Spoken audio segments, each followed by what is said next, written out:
嚟到2026年，屬猴嘅朋友咧，同馬年冇衝冇合，仲會有2粒大吉星照住，整體運勢都比較理想。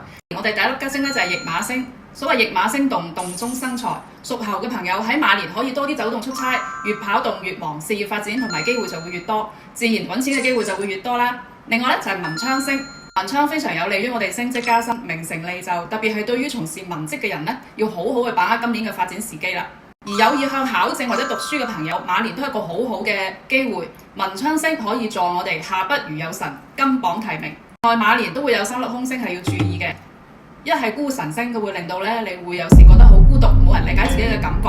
特別係一啲男性嘅朋友，如果係有伴侶嘅咧，可以出去旅遊，增加感情溝通；單身嘅朋友咧就可以專注搞事業啦。平時多啲享受獨處嘅安靜。另外仲有喪門同埋地喪星，呢啲係對家宅運有少少影響，但係咧因為有大吉星喺度輔助，問題唔大嘅。整體嚟講，屬猴嘅朋友喺馬年要把握好文昌大吉星嘅助力，事業發展順順利利，讀書榜上有名。